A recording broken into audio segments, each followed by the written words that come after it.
Live, Obama fires off on Trump after U.S.-Iran deal. It's stupid, claims Obama. You know what I'm saying? Let's get right into it. Uh, Before we start, I wanna tap into what JD Vance is saying because I see they trying to play JD Vance against Trump, and I just want to dig into this a little bit, man. Let's get into it. All right, see what's going on. Israel's the real problem, not Trump. Best friends now. So we're going to get to a good place here. We're going to get to a good place. We're already at a good place. It's just a question of whether we can really get the icing on the top of fundamentally transforming Iran's relationship with the world. AI agents. Well, hey, don't be scared. Here's how much. Now we got Barack Obama out here talking cold cash shit. You know what I'm saying? He's out here stunting. I don't even know why Obama's still in the headlines. You know, after that expose of how he's getting paid $400,000 per speech and stuff like that. You know what I'm saying? That boy's net worth went up crazy. You know what I'm saying? But let's get into it, man. Where's the Trump haters? Let's get to it. Thank you. A couple of just timing questions. How soon is the MOU Salute to sleepy Joe Biden. You know what I'm saying? Wherever he's at. lays out, can Iran start selling any of its oil that has sort of been impounded, right, with the blockade? And two, can you sort of explain the Lebanon component to the MOU and how that front works and the enforceability of it? Yeah, so the Lebanon component, this is about regional peace, right? This is about regional peace. And what that means is we expect Hezbollah is not going to be firing rockets and firing drones at the Israelis. And we also expect that the Israelis... Oh, they expected that not to happen, but it happened right after this happened. Or excuse me, 2 hours before this deal actually took place. They was firing off missiles again. Israelis are not going to be going wild in Lebanon, right? And they... Both sides have to honor their end of the deal.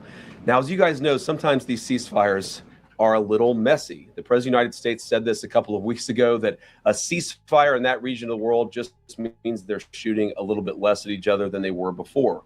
What you've seen is radical progress in Lebanon, less shooting, less firing, but you're still going to have these little flare-ups from time to time. And that's just the sort of thing that we're going to have to manage. Are y'all fans of the movie War Dogs? Because this shit, I cannot take my mind off the fact that the money, like you know, like we like to look at where the money, they say follow the money, man. The money leads back into these motherfuckers' pockets. I'm gonna show it to y'all. Through the diplomatic process, Secretary Rubio's been sort of the person on point. It's actually worked out extraordinarily well because we do have substantially less shooting, but it's going to be something we have to manage.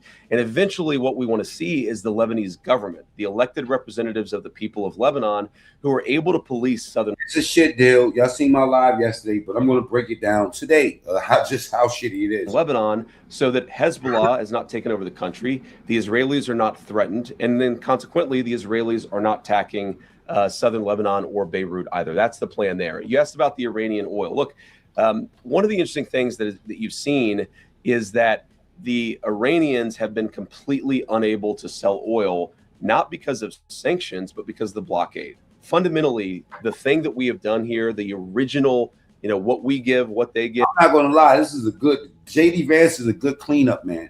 Hey, double tap screen. Let's get the likes up early in here. We need everybody to hit the like button.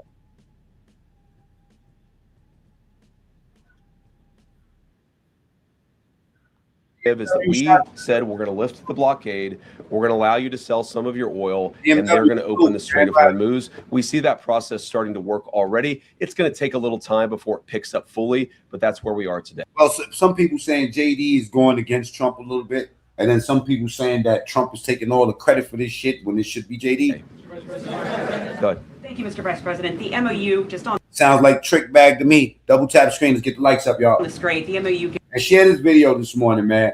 The question of the day is, do you think that Trump dropped the ball with the Iran deal? Some of y'all cannot answer it, so the option to say no Diddy will be able to Guarantees these 60 days of toll-free passage, but after that, it has, of course, led to a regional dialogue with Oman and Iran deciding the future governance of the Strait.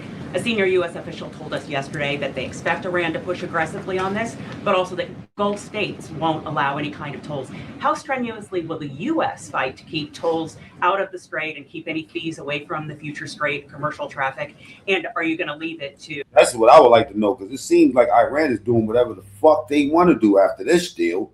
Imagine you get $300 billion from your fucking enemies. the Gulf states to kind of fight this battle? Well, first of all, we believe international waterways should be free of tolls, and that's been our position. That's what you see, of course, in the 60 days of the MOU. Well, the waterways being free, of tolls is not free when Trump said we're going to put 20% tax on these motherfuckers, And when you say it leaves it open, it doesn't really leave it open, except in the sense that, of course, the final negotiation is going to set the terms of what comes afterwards, right? You said, I think that it's the Omanis and the Iranians, but it's actually the MOU contemplates that the Omanis, the Iranians, and the Gulf Coast Coalition together. Nah, we basically kissed their ass, man. I'm going to show it to you. Will figure out a proper security framework for the straits in the future. And what I mean by that is that we don't ever want this to happen again. Right? That's not a... People say it could be a psyop, you know what I'm saying? Like we really about to go to war, you know what I mean? And that's really what's going to happen, you know what I'm saying? I mean, either way it goes, Israel is mad as fuck, and they should be. About tolling, that's about ensuring we've been supposed to kick those motherfuckers to the curb, if you ask me. That the straits are never used as a choke point for the global economy ever again. It's frankly not what the Iranians want. It's not what the Omanis want. It's not what the GCC wants either. So what we're going to do, of course, working with our allies in the region, is to ensure that that is reflected in the final deal. And if that's not reflected in the final deal, there's not going to be a final deal. And that if you are a Trump supporter and you still support Trump, type ones. If you stop supporting them, type twos. That is, I keep coming back to this fundamental structural point of this negotiation, which is that we have all the cards. If the Iranians want the benefits of the bargain, they have to give us the things that are necessary to get those benefits. Go ahead. Thank you, Mr. Vice President. We'll do. I mean, I think Iran has made it very clear. Iran is not giving up shit. And do you think that the U.S. is going to regulate what the fuck has been going on over there forever? Hell no, man. With the U.S., honestly, this is want the price of gas to go down. Okay, both you guys. There's one in the white and then one in orange, I think. What about the pink? I'm sorry. Okay. Maybe I'm colorblind. It looks more orange to me. I don't want to have a debate about that. Orange, pinkish. You go first, and then in front of you can go second. President, thank you, Mr. Vice President. How does the points about granting some immediate waivers on sanctions, especially from the Treasury Department, how does that square with the Iran Nuclear Agreement Review Act? And are you planning on briefing Congress on this portion?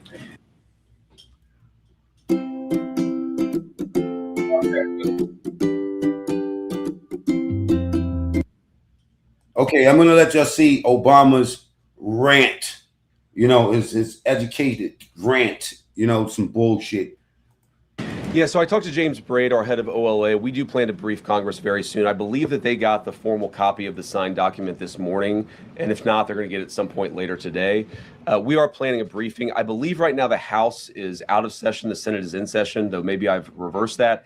But we're going to ensure that the team briefs Congress and, of course, answers their questions. We've been doing that informally, of course, talking to a number of people in Congress just over the last... He's about to go bad on Israel. Watch what he says. He don't give a fuck. He must have got the word from Trump to just do your thing, bro. Week. We'll keep on doing that, and we'll have a formal briefing. I won't say exactly when that will be because it depends a little bit about session schedule. Your point about the sanctions is I'll go back to what I said earlier, which is really the choke point on Iranian oil was never the sanctions. We didn't see that as a major concession to the Iranians. Frankly, the Iranians didn't see that as a concession to them because what prevented them from selling oil was not the sanctions. They were selling plenty of oil without any discount because the sanctions were just fundamentally ineffective at that point. What the sanctions did do is move the Iranian financial system to sort of the shadow banking system. I want y'all to get your vote on today, man. Did Trump drop the ball with the Iran deal? We have most of the people so far saying yes. You know what I mean? Get your vote on, though. So by lifting the blockade... Tell me what city you watching from, man. Grand Rising, everybody. With the shit show has started. Let's get to it. That's the significant thing that has changed. And by... Obama's a hating ass motherfucker that didn't do nothing for black people. So don't come here with that black shit, okay? And that black shit, I'm not talking about you know, you know that black shit, bro. lifting the sanctions, we're actually going to be Cambodian, man. able to see a little bit where their financial system actually sends money and receives money. That's a real benefit to the American people, and that's really the only thing that has changed by the change in sanctions. Sorry, I forgot that part of the question. No, we don't think so. We actually have an opinion from OLC we feel quite confident about that. You know, Congress does, there are certain things that require congressional approval. There are certain things that don't require congressional approval. We feel quite confident that we can temporarily lift those sanctions without going to Congress and seeking their approval on that. Apparently, there's been reports coming out of Israel that Iran Getting some big balls. is already funneling Oh, did he? oil money to Hezbollah even before this particular MOU was Major Grand Rising, brother. signed. And how exactly is the U.S. looking at this? If we're talking about behavior on part of Iran, I mean, October 7th happened. And if there's concern that perhaps Hezbollah could end up doing some sort of attack on that scale, then, you know, how exactly are we talking about the reaction to the United States? If we're talking about perhaps a humongous scale attack that actually could happen, are we waiting for that type of attack? I mean, what exactly is a scale here? Sorry, you said what exactly is a scale? Well, I mean, like, what type of attack would it take to actually get a reaction from the United States to say, okay, now we're actually going to start dropping bombs on Iran for having bad behavior? Well, we don't want any. He's asking in simple language, which he's asking in plain English, is what will they do to make us really get down and drop a fucking bomb on the ass? You know, Get a reaction from the United. Well, I mean, like, what type of attack would it take to actually get a reaction from the United States to say, okay, now we're actually going to start dropping bombs on Iran for having bad behavior? Well, we don't want any scale of any attack. Any attack, whatever its scale, is unacceptable under this agreement. Now, you asked the question saying that oil money was flowing to Hezbollah before the MOU was signed. And it's one of the reasons why we are actually engaged in this process, is to ensure that no money is flowing to Hezbollah. So it's interesting where people will say that the MOU is bad because the MOU produces consequences that were actually happening well before the MOU was signed. That's not a reflection on the MOU. That's a reflection of why we need the MOU to ensure that we have the regional peace and stability that we need. Now, what I would say to, you know, some of the critics of the deal that I've heard that will say, well, Iran's going to get all this benefit. I'll repeat what I've said, and I'm probably going to have to repeat it a number of times, is what is the benefit that the Iranians get that they didn't have before? And the answer $300 fucking billion, JD. Come on, bro. benefit that the Iranians get that they didn't have before. And the answer is nothing. They don't get anything unless they change their behavior. If they change their behavior, that is a thing to celebrate. That's going to transform the Middle East. We give them the money before they change their behavior, is what we saying. Let's get the likes up. Double tap the screen. Grand Rising, Denise. Ricky Smith says Barack and Big Mike will make African American history as role models at the highest level. Big Mike will be the first stay-at-home dad who actually stayed at home For a generation. If they don't change their behavior, they don't get the benefit of the bargain. And I Besito. Everybody, but everybody, get the likes up. Double tap the screen or go to the top right, hit the 3 dots. Let's get the likes up to 100 right now. The question of the day, you know, and it's in the poll. You could go answer it. You have 3 options here. It says, did Trump drop the ball with Iran deal? With the Iran deal, you have 63%, 65% of the people saying yes. He did drop the ball. They probably understand the details of this shit, especially the 300 billion part. You have 33% of the people says no, and then you have 5% of the people, a staggering amount of people who says no. Did he? I think I got to be honest. I think fundamentally, this idea that, and it's a misrepresentation of the MOU. This idea that the Iranians get all these benefits before the deal is actually consummated. The idea that they get benefits before they change their behavior is fundamentally a talking point that is issued by people who want the conflict to continue indefinitely, despite the fact that that's not good for the American people and it's not good for the region. Way in the back. All the way back in the red. Thank you so much, Mr. Vice President. Mr. Vice President. Red here, you mean? Are you red? We'll do, okay, sorry. Thank you. I'm wearing bright red. So many today. people are wearing red. You can go first. Kara, right? Thank you, Kara. Okay, Thank and then you. next after Okay, that. great. Could you highlight the major differences between this deal and President Obama's deal in 2015 and why the administration believes that this deal is superior? Oh, I would love the answer to this right here because I got my own answer and I know the differences. Okay, and then next after Okay, that. great. Could you The deal that Obama had with the Iranians was brilliant. The Iranians punked Trump. highlight the major differences between this deal and President Obama's deal in 2015 and why the administration believes that this deal is superior? And second, Mr. Vice President, President Trump has been vocal lately about his disapproval for Bibi Netanyahu's attacks on Lebanon. Has the administration spoken to Bibi Netanyahu directly about the president's concerns recently, and what is the feedback from Israel? Yeah, so we speak to Bibi or speak to somebody in the Israeli government, just as we speak to the Gulf Coast Coalition, our regional partners, pretty much every day, at least at some high level of our government. Look, the president's been very clear. He does not withdraw from Israel. No one could withdraw from another country the right of self-defense. Israel has the right to defend itself. But fundamentally, the Israelis, just like everybody else, have to respect this peace process that is fundamentally good for them and good for the entire region. What the president gets grown frustrated sometimes is that we seem to be right on the cusp of a major breakthrough in the agreement, and then all of a sudden there's a major explosion that goes off in a civilian population center in Beirut, and a lot of people who have nothing to do with Hezbollah lose their lives. That's not acceptable. That's the sort of thing that we've asked for closer coordination so that we ensure it doesn't happen. And our message to the Israelis, just as our message to everybody else, is fundamentally, we want this peace process to be good for you. We do not want Hezbollah attacking Israel, but in order to ensure that that happens, we have got to actually build the kind of regional framework that can cut off the money to Hezbollah, cut off Iranian support for Hezbollah, and also ensure. Oh, Christine, I see you say that it's not 300 billion, but it is. Monique, Grand Rising, John, Americans are not dumb anymore. How weird.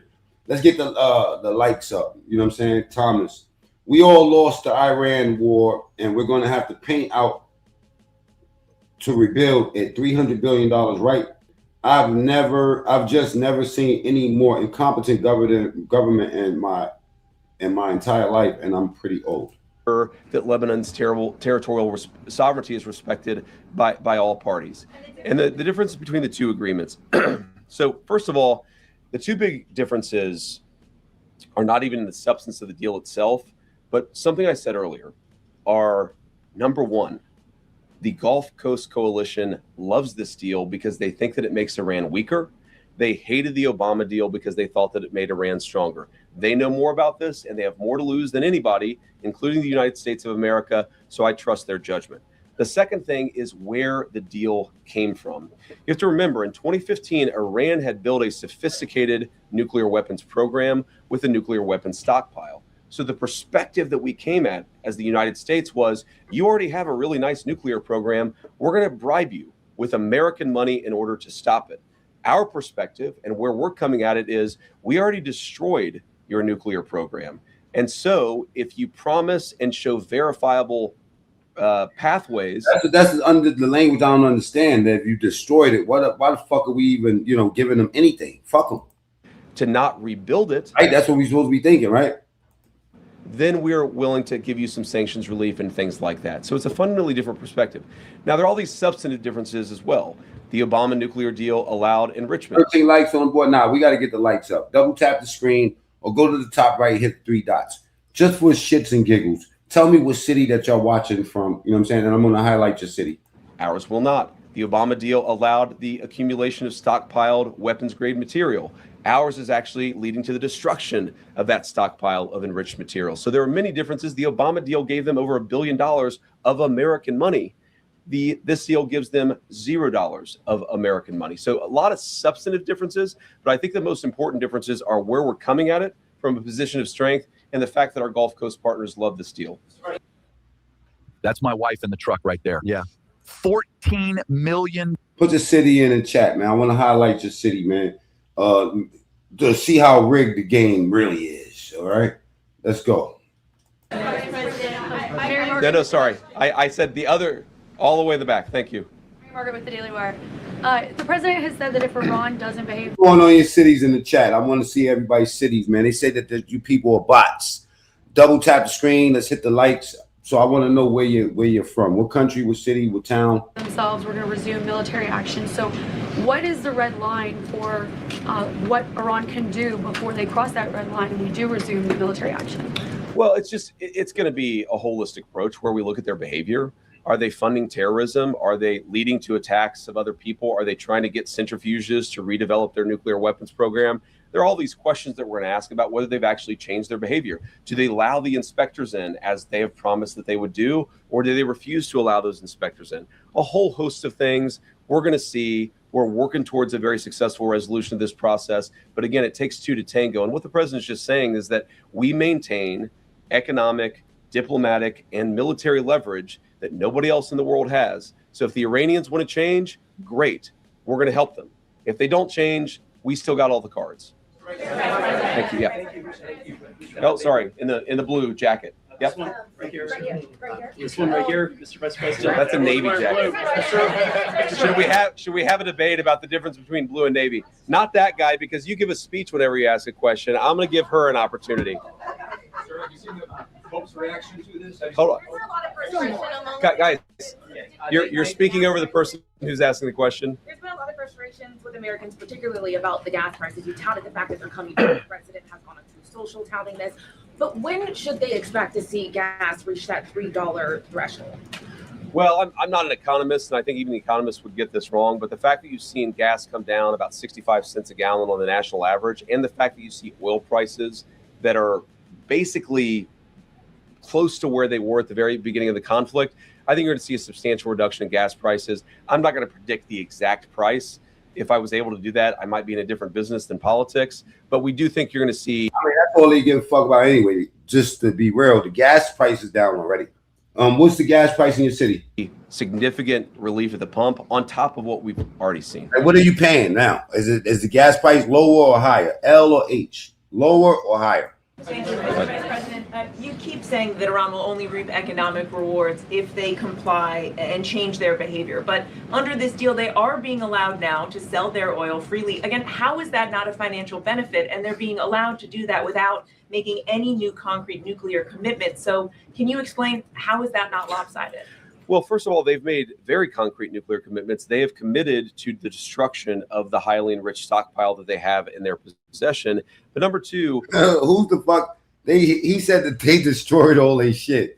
Like, that's like running up in dope spot and, giving them the permission to destroy all their own dope. All right, we got 700 tons of fucking coke up in here. All right, make sure y'all get rid of that. All we've done is lift the blockade in the Straits of Hormuz. We basically returned it to where it was before the conflict. The blockade is off. We put that in after the conflict started. The straits are now open. That's not a new benefit to the Iranians. They were selling oil for many, many years, well before we ever put the blockade. We opposed that blockade. They stopped selling oil, and now we've lifted the blockade. Dog, that's the same thing with me. Like, when I go to the gas, I don't give a fuck how much it is. You just go, and gas is gas. But to some people, that's how they develop their politics, bro, over the fucking price of gas. Like, I don't believe it. Even the fucking bump. In order to promote the free flow of energy across across the world. Go ahead. After this, I'm going to let y'all hear what Barack just said. You know what I'm saying? Described having secured some of these quote-unquote gentlemen's agreements with Iran on certain aspects of the negotiation.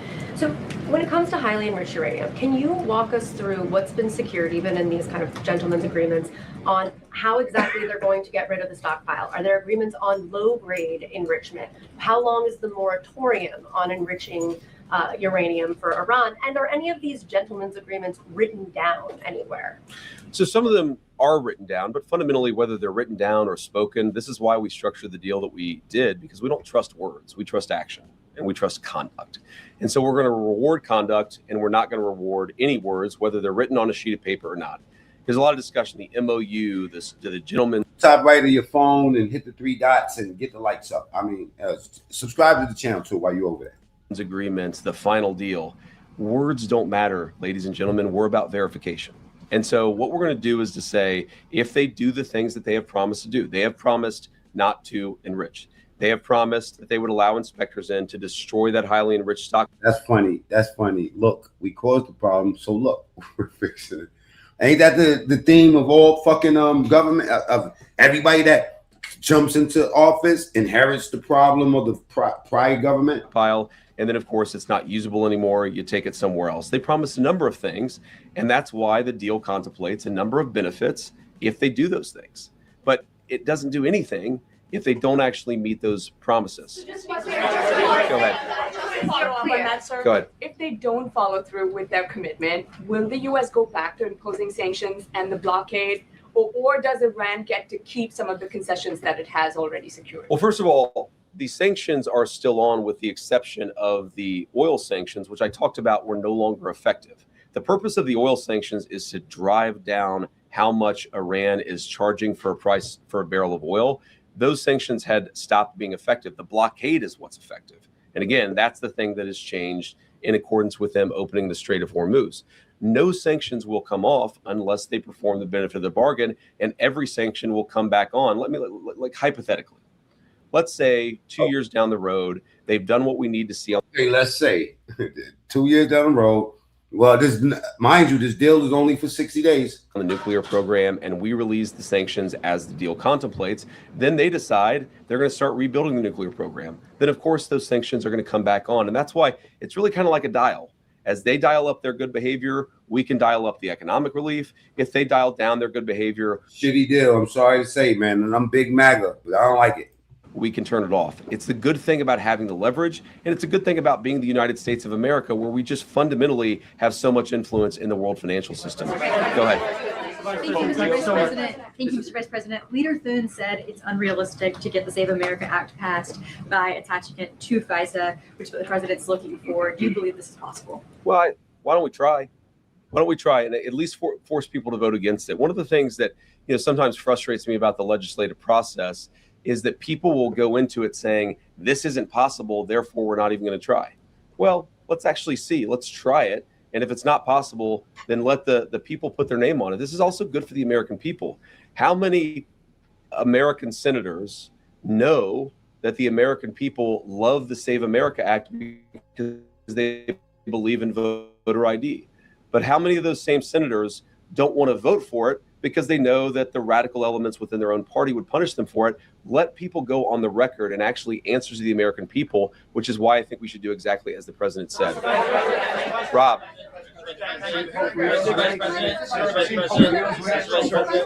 Rob. On Monday, we were told the MOU will be published within 48 hours. The president then said after Friday. You, I think, then said by Friday. And then it ended up being read out on a briefing call yesterday. We were told the MOU had been signed electronically on Sunday. There was an Axios report that it hadn't been. There's going to be a signing ceremony on Friday, and then it's signed at Versailles last night. Is what's going on behind the scenes as chaotic as your public messaging?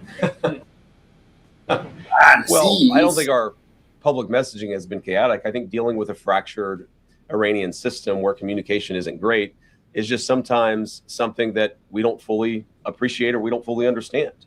What really happened here is that we did sign the MOU on Sunday.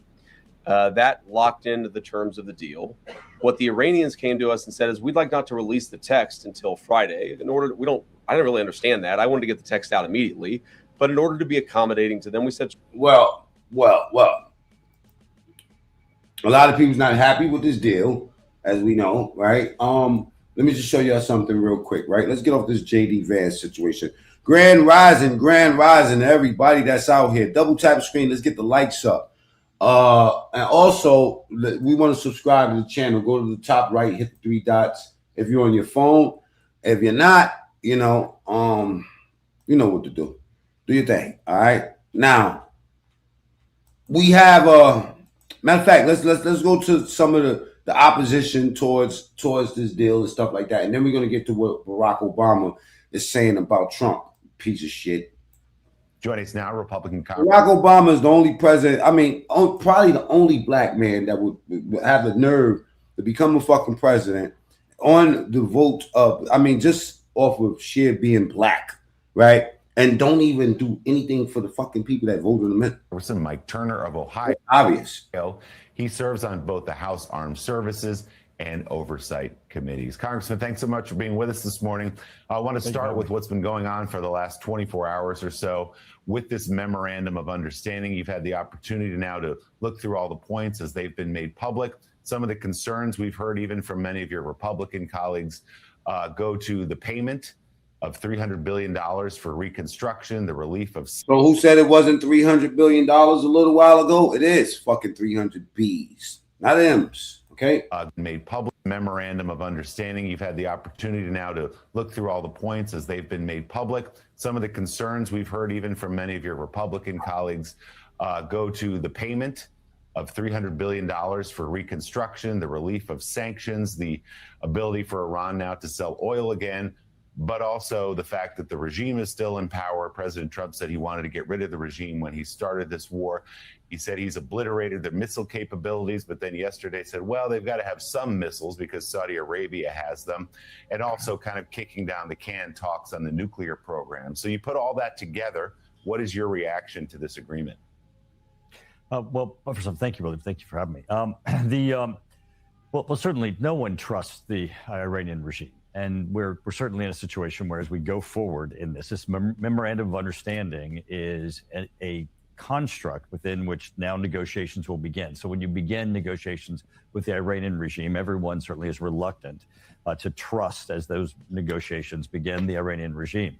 However, this is a significant accomplishment. And then as you look at what is in the memorandum of understanding, Iran has made a statement that they said they were not going to make when this first began. And that is that they've stated that they will not pursue a nuclear weapon, which is how this military conflict began. Because as you recall, the military conflict was over. The issue of Midnight Hammer began to... Very good point. Liberal Democrats don't care about America. They don't care about the American people. They don't care about the American economy.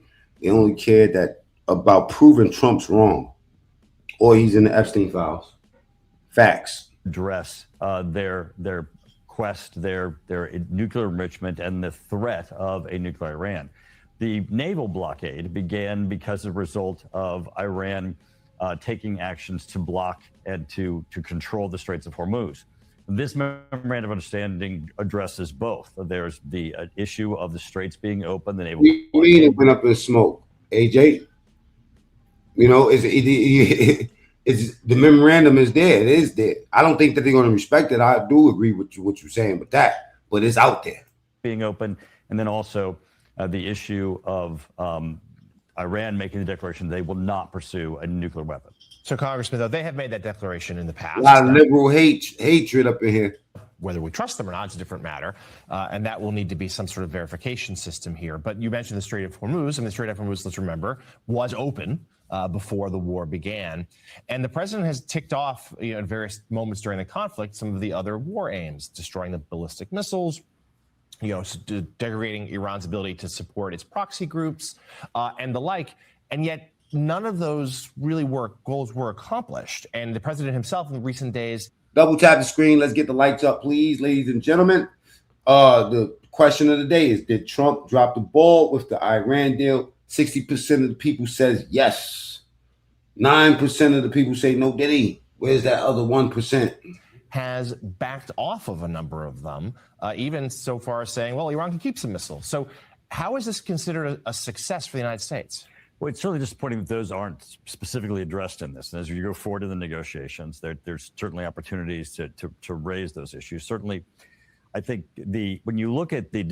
Barack Obama also told black Americans to vote for Kamala because they are black.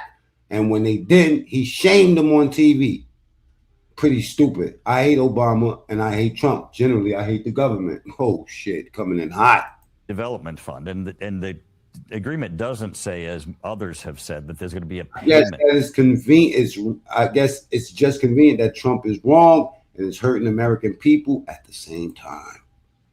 Double tap the screen. Let's get the lights up. To Iran of 300. There's been discussions that this would actually be an investment fund This is, I think, is the way the administration has been talking about it, an engagement where actually we would look to try to engage Iran more, turning. For the super chat, U.S. economy is worse.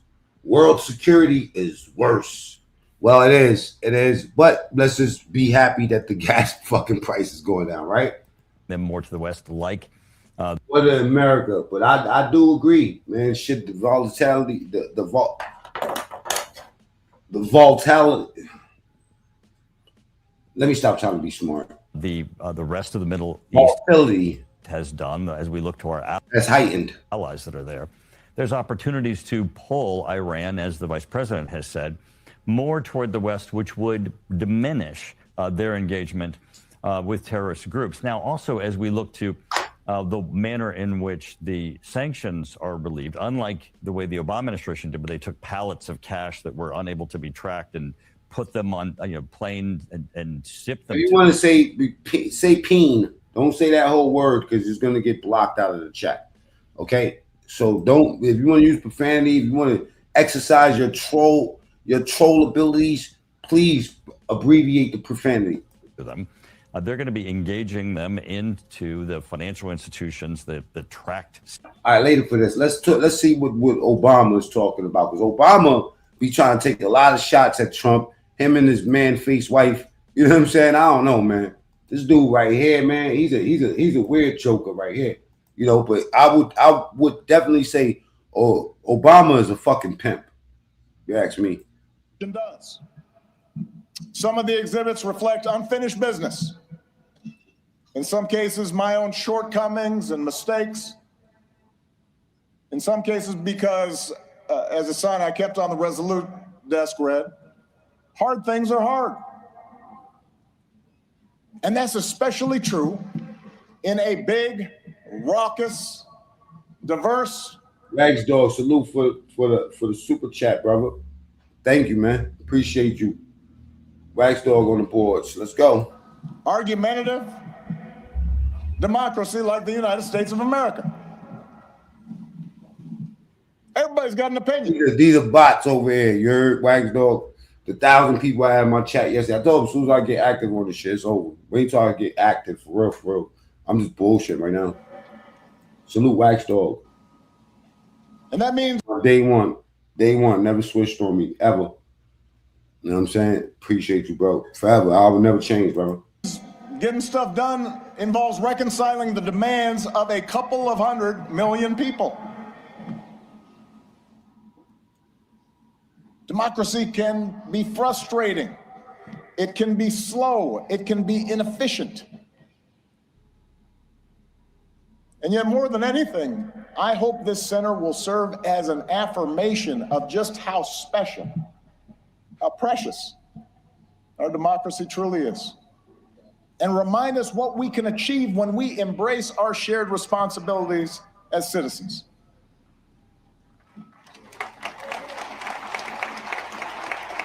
That's when he starts taking his shots. Hold up, let's go to the beginning. So, that's where I was at when I started looking at it. But this nigga Obama's a fucking hater. I'm gonna just let it play through. Joe, we started as running mates and ended as family, and we would not be here without you. And we are grateful. It says this poor guy still talks like he's on the plantation. MAGA stands for gullible. Well, you know, having an opinion stands for being American, you know what I mean? And just because you have opinion don't mean shit, okay? Take your opinion and shove it up your prison wallet. How about that? We Queen in the building. To our amazing foundation staff and our amazing board, to Governor Pritzker. Wait for it. Mayor Johnson, thank you for making this center possible. Man, this nigga is a pimp. I swear to God, man. This nigga is a Chicago pimp. He shitted on Chicago. Y'all seen the documentary? I mean, I don't have to make this type of shit up, man. The proof is in the fucking wallet. To congressional leaders and foreign dignitaries who've made the trip, I cherish our partnership together in all ways.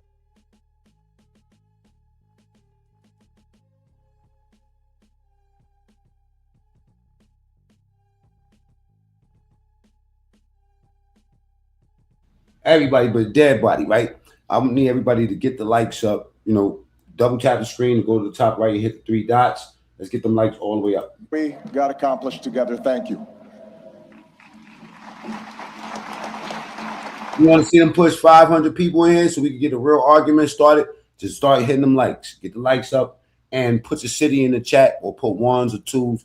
Any action that shows the YouTube algorithm that you're interested in what's going on outside of just listening, it pushes more people. Let's go. To Michelle, she did me wrong. She wouldn't let me see her speech. She knew she was going to mess me up, and she did it anyway.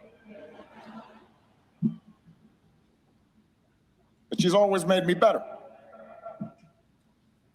And I could not be more grateful. And to Sasha and Malia, what can I say? You mean everything to me. More than 40 years ago, on a late summer afternoon in 1985, I arrived here in Chicago, entering the Salute, Dan Westbrook. city through the very spot where this center now stands. Says deport all MAGA. Make America great again. Shut the fuck up. I can still picture myself heading down what was then Cornell Drive in a janky used car that I'd bought in New York with all my Who taught him how to use that word, janky? worldly possessions stuffed in the trunk and the back seat, so I really couldn't see out of the rear view mirror, and I was a safety hazard. And I was 23 years old. I'd just been hired by a group of churches on the South Side to help organize a part of the city that had been battered by steel plant closings and chronic neglect. And now he did neglected them ever since he became president. And I didn't have much organizing experience. Didn't know anybody in Chicago. But I had been inspired by the civil rights movement. And I knew I wanted to make a difference. And although I wasn't sure exactly how I was going to do that, Made the whole country gay too.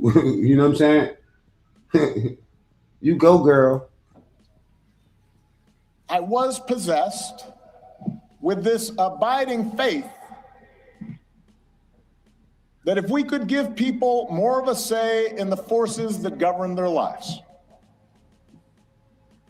if we could bridge some of the differences that drove us apart, then we could build an America where everyone counts and everyone has a fair shot and everyone belongs. Even a mixed race kid with a weird backstory and a name nobody could pronounce.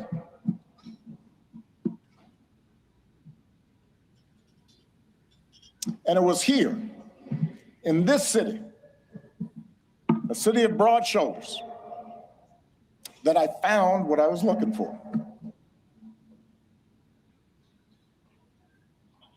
Day by day, block by block. I want y'all to look at that comment that I just highlighted. It said the Obama's Foundation and library is incredible. I wonder how many people are actually going to fucking attend. The Obamas have made it all about America and very little about themselves. Put a fucking library in the hood. Should put some stop killing each other signs in fucking over there, or learn how to read. Why would somebody want to go to the library don't even know how to fucking read? I got to know the people who lived here, their hopes, their dreams, their tragedies and their triumphs. What? I witnessed their resilience. Niggas an oil snake oil salesman for real, man. Obama's the best to ever do it in the pimp game. Oh shit. In the face of hardship. and the quiet heroism of a single mom. What's the final level of pimping? Church. What was he talking about? His first gig was a gig for a group of churches. Everybody knows church is where the money's at, man. Eating good up in the church. You get that church bag, man, it's a wrap. I'm telling you, man, tax-free money, it's the American way. Raising her kids and sending them to college on a secretary's salary. Or the priest. Come on, then whisper, allegedly, she stands to piss. Electing to stay in the city and open his doors to at-risk youth, even as most of his flock had fled to the suburbs. I mean, in New York, we hate Barack Obama. What city y'all from? I learned that leadership has less to do with titles or rank or chasing attention than with helping others find their voice, reaching their potential, and sitting around people's kitchen tables or on their back porches, spending time in church basements. It's been a long, long time coming, but I know a change gon' come. That's how he got everybody. He got all of us. I was out there on the line like, Barack will die. You don't vote for Barack, you're dead.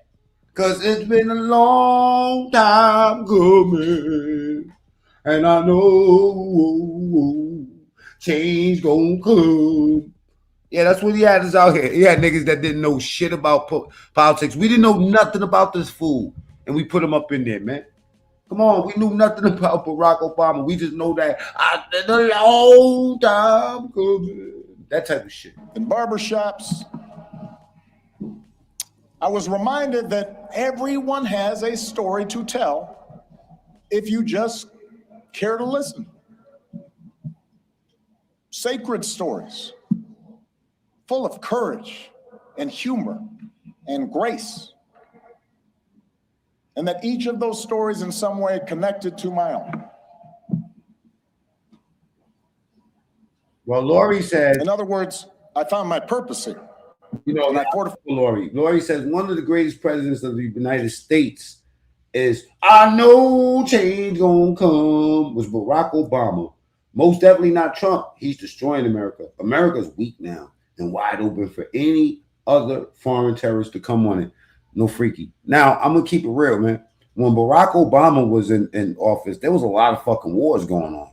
Think about what I'm saying. Ain't this the same nigga that went out and allegedly killed Osama bin Laden? It seems like the ritual is, is all about when the president comes into power to take out a world leader. You know what I'm saying? Hey, this channel's a joke, LOL. Yeah, you watching. Keep on watching. I found my faith here. And I found my community here. Friendships that would last a lifetime. And I found a girl from the South Side who has been my greatest blessing. Michelle and I, our wedding reception was over at South Shore Cultural Center. You could walk from... Hey, right. We do appreciate your company. Right is all wrong. And we do appreciate that you have a different opinion. And you should be glad I'm even talking to you. Most bloggers don't even talk to y'all people. I make it about my chat, but it has to be something really smart and brilliant. Even if it's against what I'm saying, it has to be smart, brilliant, and well thought out. You can't just keep on spamming the chat and saying whatever the fuck you want. So now you just got a warning shot. Next time, you're going to just be blocked, and then you can go to one of those chats where they ignore you motherfuckers. All right? Now, for the people that is paying attention, I want y'all to double tap the screen to get the likes up, right? We're just starting. All right? We're about to get to the show. Okay? I have to actually go to the barber about 2:30, which is a few blocks away. So, you know what I'm saying? Anybody want to catch up with the Mac Man, pull up. You know what I'm saying? I'll send you right up to a law. You feel me? For the low price of $5.99 plus shipping and handling. Double tap the screen. Let's get the likes up. Share this video with somebody that hates the other side. We invite all opinions here. Let's go. Walk from here. Our daughters were born right down the street. This is where we bought our first home. This is where our kids took their first steps. This is where I launched my candidacy for the Illinois State Senate over at the Ramada Inn on Lakeshore Drive, serving pretzels and soda, embarking on the path that ultimately and improbably led to this day. So are you placing blame now that it's Obama's fault that people don't know how to read? No. So for me, this center could not be Focus. Calm down a little bit. anyplace else. It's an expression of thanks, an acknowledgement that so much of what I hold most dear, I owe to the people of this city and the people of these surrounding neighborhoods.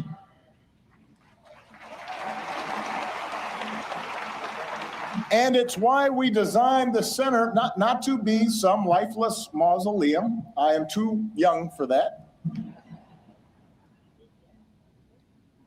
Not just a place to see Michelle's dresses, although I understand that will be the top attraction. We wanted it to be a vibrant, living Watch that wall of hatred towards Trump that he spills now. celebration of community, where we can learn together and share the joys of art and music and sport and play. Because it's in those moments that we're reminded of our common humanity.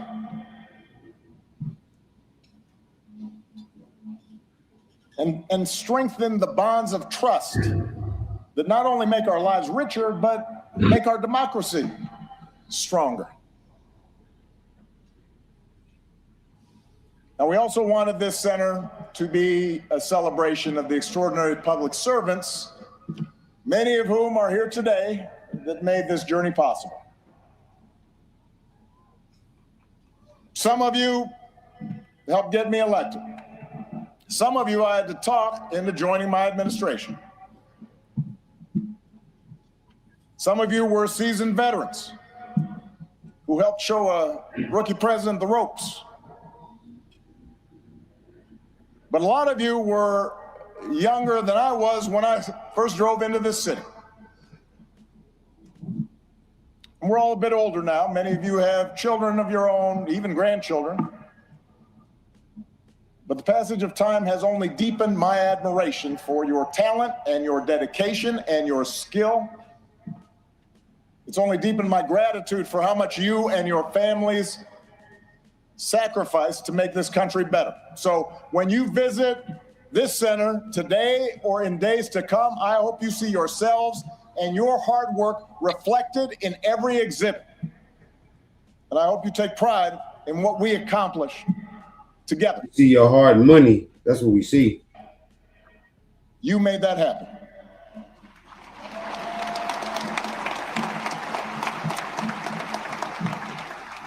Now, of course, we did not accomplish everything we set out to do. No administration does. Some of the exhibits reflect unfinished business. In some cases, my own shortcomings and mistakes. In some cases, because as a sign I kept on the Resolute desk read, hard things are hard. Hey, yo. And that's especially true in a big, raucous, diverse, argumentative democracy like the United States of America. Everybody's got an opinion. And that means getting stuff done involves reconciling the demands of a couple of 100 million people. Or a few elite. Democracy can be frustrating. It can be slow. It can be inefficient. And yet, more than anything, I hope this center will serve as an affirmation of just how special how precious our democracy truly is, and remind us what we can achieve when we embrace our shared responsibilities as citizens.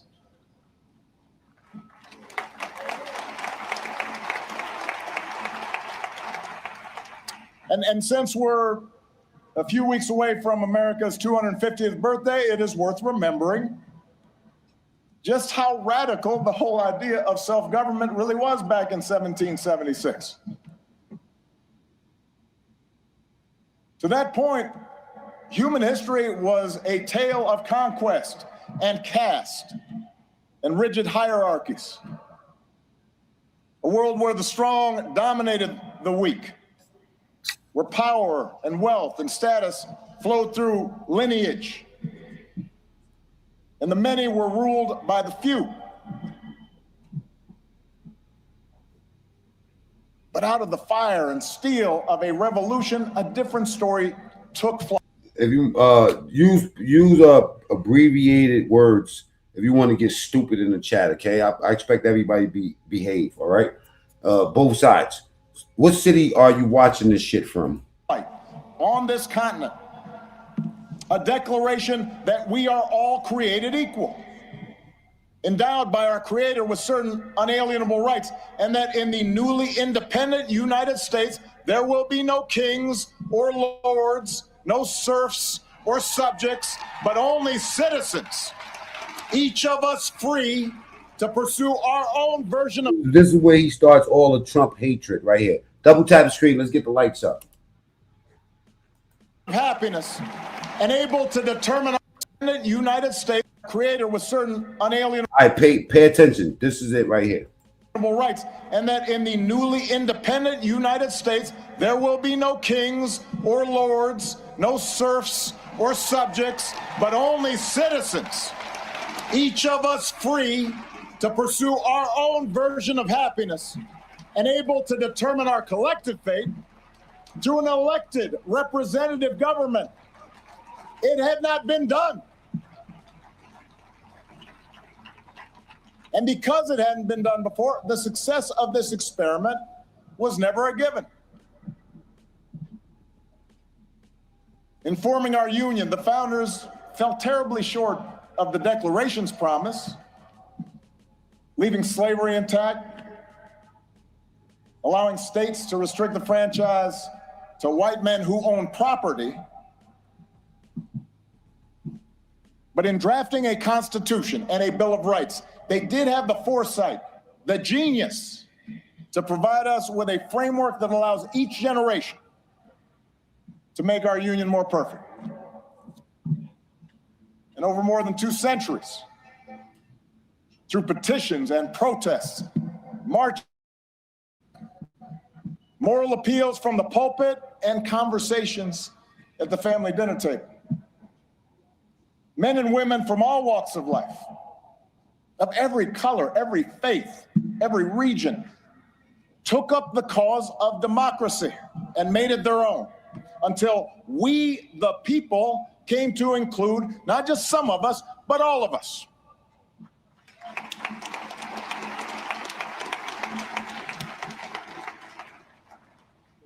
And that's why the story we tell in this building begins not with Michelle's origins or my origins, but with our nation's, with a founding era print of the Declaration of Independence, and a pen and ink stand used by Frederick Douglass, Lincoln's Bible, and a pamphlet by Ida B. Wells, suffragist buttons, and a hard hat worn by FDR's Labor Secretary, Francis Perkins. And it's why the exhibits here focus not just on policies, but on the shared values that make democracy possible. A belief in the intrinsic dignity and worth of all people, and that no one is above the law or beneath its protection. A belief in checks and balances in our government and an accountability that comes with an independent judiciary and a robust free press. A belief that our military and law enforcement owe allegiance not to any president, or political party, but to the people and our Constitution. A belief in the peaceful transfer of power after the people. Now I don't believe. Now he's shitting on fucking Trump, right? I don't believe in pumping bad dope on anybody. Somebody said that Barack Obama lost his law license, right? Now I went and fact checked that. It's actually false. And now look at my comments, and I'll show you. Spoken in fair and free elections, recognizing that in a large, complicated society like ours, no group or faction gets its way 100% of the time. And a belief that qualities of character, honesty, integrity, kindness, compassion, a sense of duty and honor. And let's not get it twisted. Everything that he's saying he's saying that Trump is the exact opposite of this. So basically, this is the way that you diss somebody without saying their name. Double tap the screen. Let's get the likes up. But look at what he's saying. You will be compassionate, saying that this motherfucker's not. You will be fair. He's not. You will be non-racist. And a belief that, which is false about Trump. Y'all believe that Trump is racist for real, for real? Type ones in the chat. If y'all believe that that's some bullshit, type twos. Spam the chat with that and double tap the screen too while you're at it. If you believe that Trump is racist, type ones. If you believe it's bullshit, type twos. And double tap the screen. Let's get the likes up. qualities of character, honesty, integrity, kindness, compassion, a sense of duty and honor. No honor. Those things matter in our public dealings, just as they do in our private lives. These are not ones and twos. Is he racist? One. These are the values and traditions I believe in. And they are not Republican or Democratic values. They're American values we can all share, regardless of party. Values every president here today, as different as we are, has tried. Is Trump a racist? Type ones. Is he not a racist? Type twos. Best to uphold. Values that John McCain and Mitt Romney believed in, no less than I did. It is our greatest inheritance. The story of America at its best, because it reflects a basic faith in the decency of our fellow citizens. This motherfucker, snake oil. Double tap the screens, get the likes up. And the possibility that despite all of our differences, we can see each other and understand one another and make common cause together.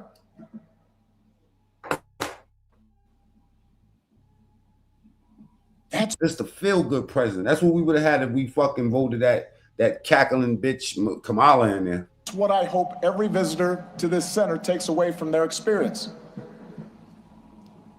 And that's why if you come for a day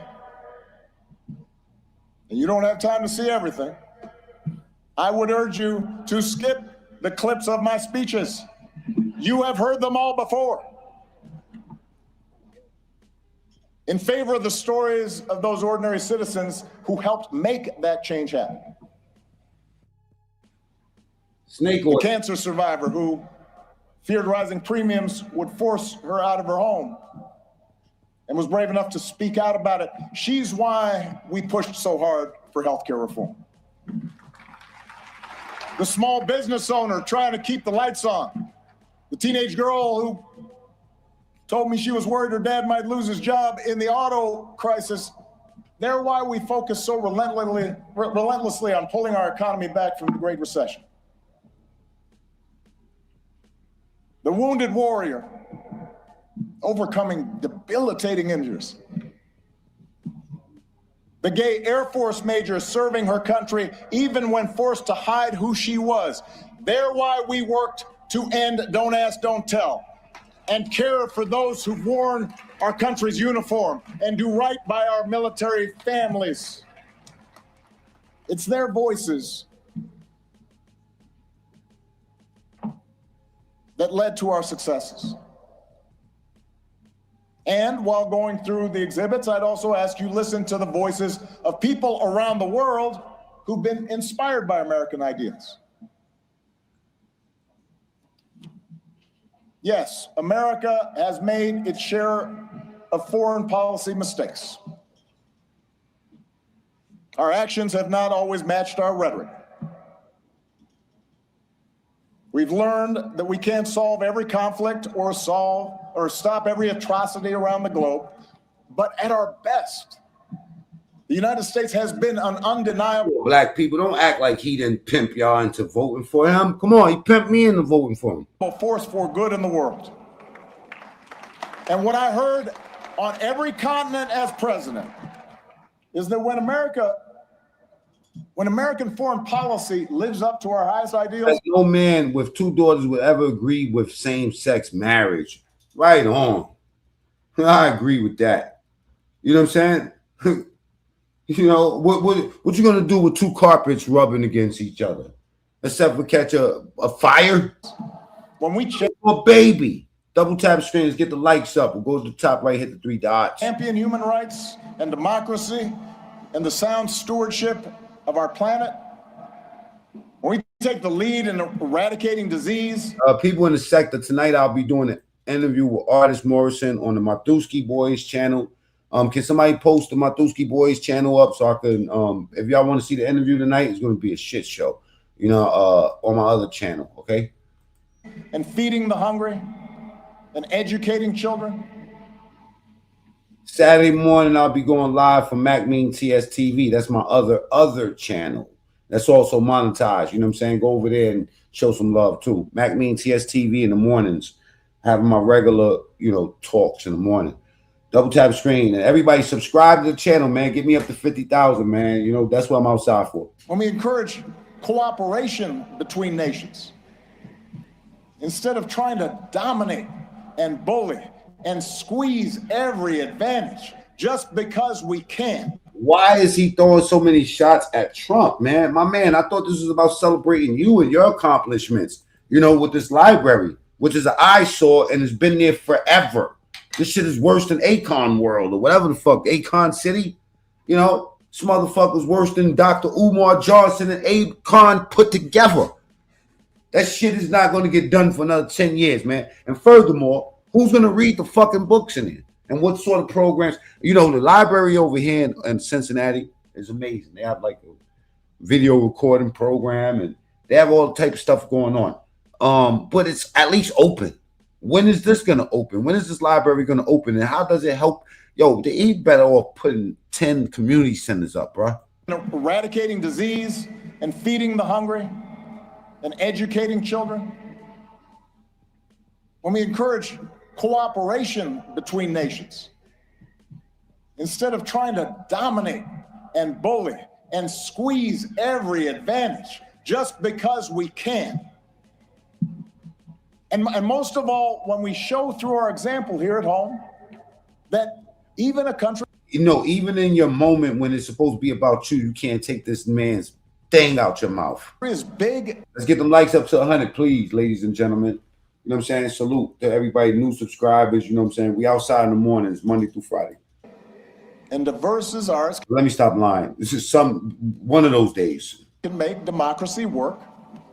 It turns out all nations, including ours, become more prosperous and secure. And the world gets a little bit brighter. Right, Obama. I recognize it's been almost a decade since I left office. In that time, we have lived through more war and a terrible pandemic, economic disruptions, mass protests, backlash against mass protests. Hey, and by the way, that super chat button works. Carlton Stanton is in the building. Political conflicts depends on the building that have shaken the very likes up to 100, man. Thank y'all for everybody that's here. If you got here through the vertical stream or the shorts feed, then I did my job. Okay, while they try to figure out what I'm doing, I want y'all by a show of hands, right? Which I mean, spam the chat with ones or whatever you want to spam the chat with, right? Just put repetitive, letters or numbers in the chat and let them know that you're a real person with a real opinion, right? Every man what to see is seed only by a so I don't know what the fuck you talking about. You're kicking too much. Foundation of our democracy. This president is a Muslim and has helped them to build temples. He's done nothing for African Americans. That's a fact. But he's not a Muslim. We've witnessed a technological revolution that promises remarkable discoveries. Jay says, salute. Could revolutionize medicine, but is also accelerating inequality. That puts all the world's information in the palm of our hands, but somehow makes it harder for us to tell a truth from a lie. That connects us instantly. He's a pimp. Like never before. Even as it makes us more distrustful and more withdrawn and more fearful and more isolated from each other. Definitely not black. He's as black as Kamala. It's a lot. So much for that, right?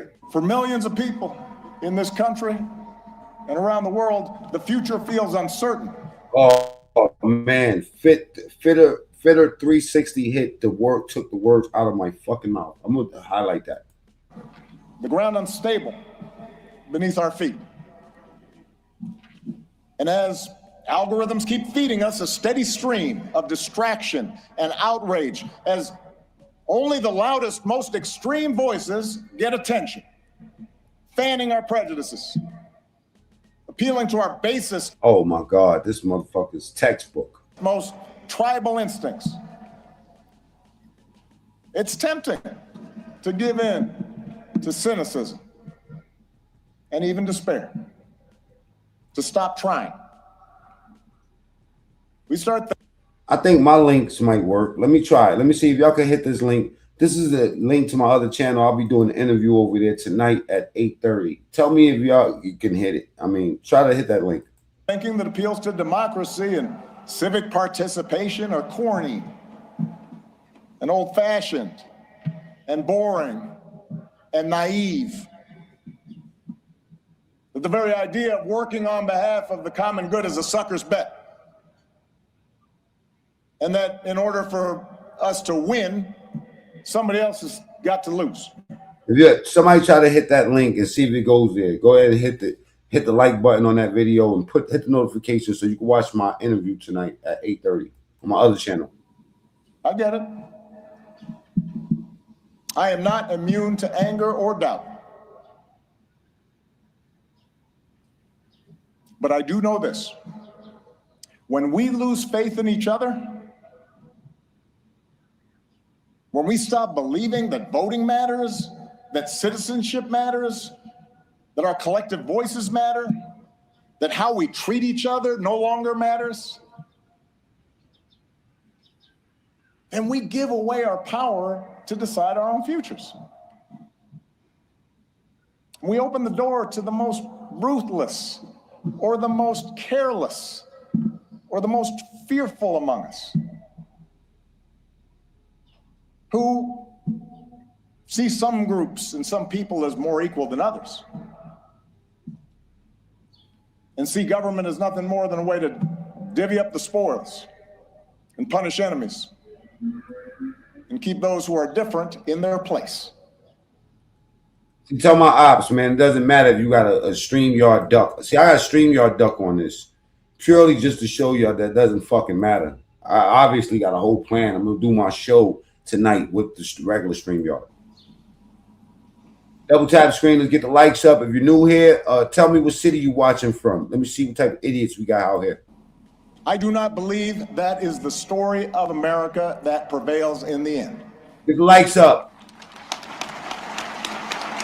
I don't believe it because for us to give up, for us to give in now, after all this country's been through, New York, Nikki, to cynicism and division would be a betrayal of our founding ideals, a betrayal of our faith. And I remain convinced that the overwhelming majority of Americans feel the same way. that as unsettled as we are, people aren't looking for perpetual anger and division. They are looking for fairness and common sense and mutual respect. That deep in our gut, we want to find a way to turn towards each other again, not further away.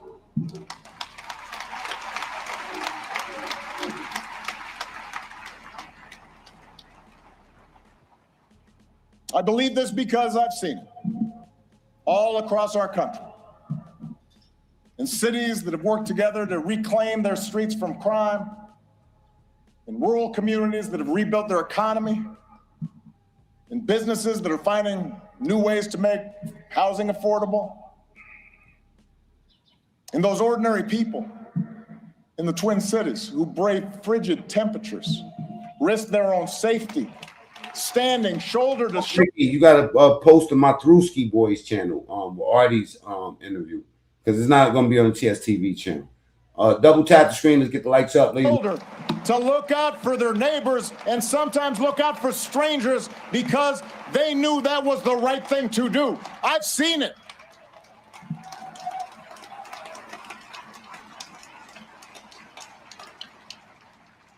And I've seen it in a new generation of leaders here and around the world. Like Puniha and Addison. Leaders who are determined to make our governments and our economies and our societies work for everyone.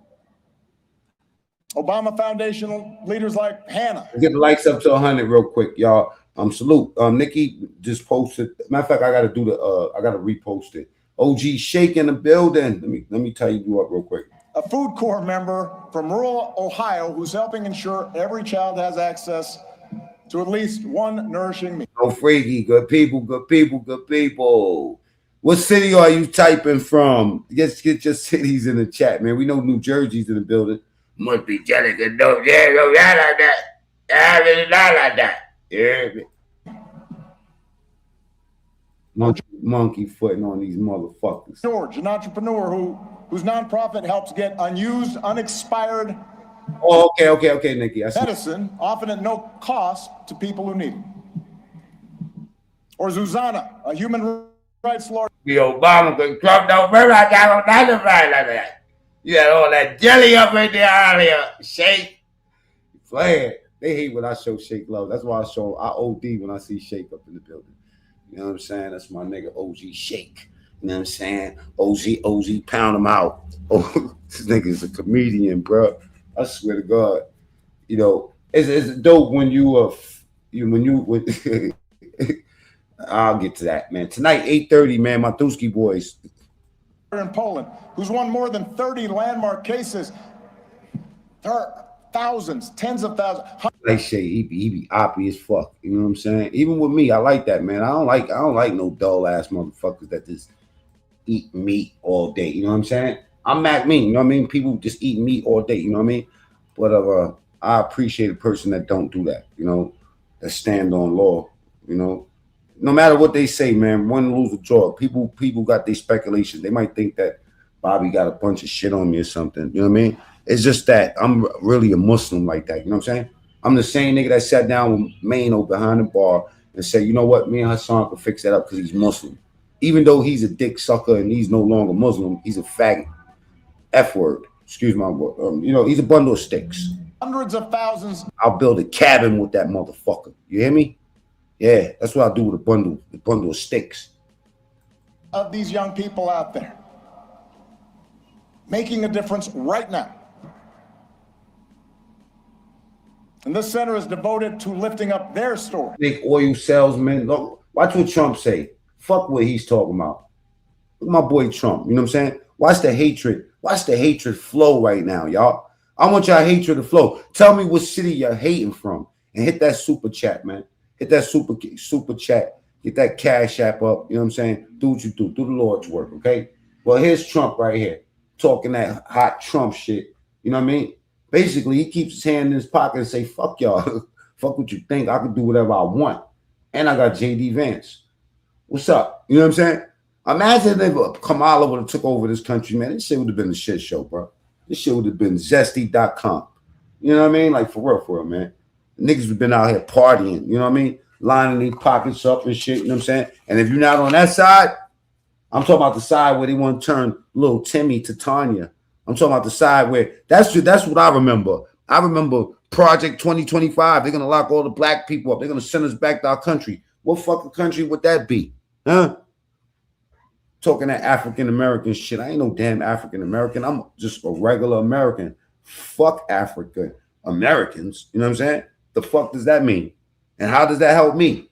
Why the fuck should my skin get you in office? And I'm a whole Cambodian.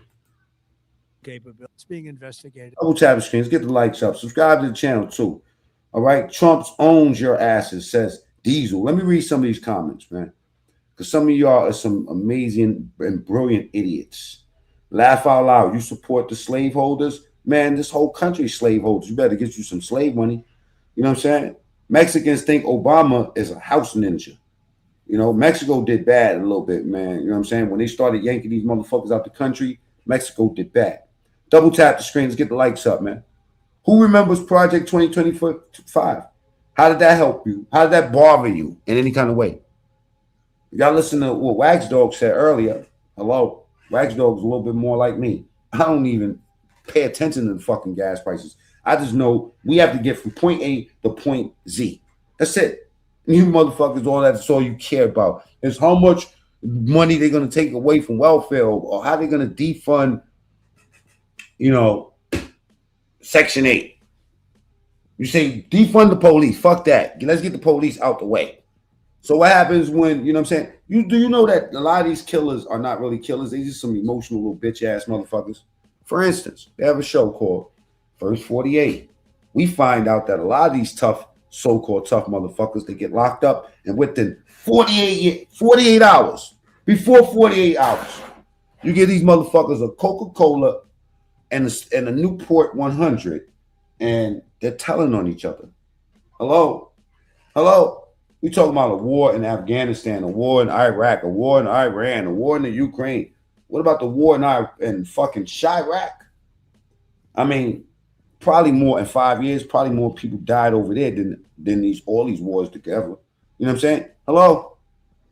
Look alive. Where the fuck was Obama? All right? We call this ethnic politics, skin banging, man. Get the fuck out of here. Name one thing a white man can do that a black man can't do in America. I'll wait. You know what I'm saying? Black man can't be white. That's one thing he can't do. You know? Okay, Obama, the bum. The only ones getting rich are the 1%. Hello, Rick. Hello. You're not part of the 1%, Paul, is what Rick says. Obama will save us. Shut the fuck up. Obama ain't save us yet, nigga. Obama made the country zesty. Are you kidding me? Are you dumb?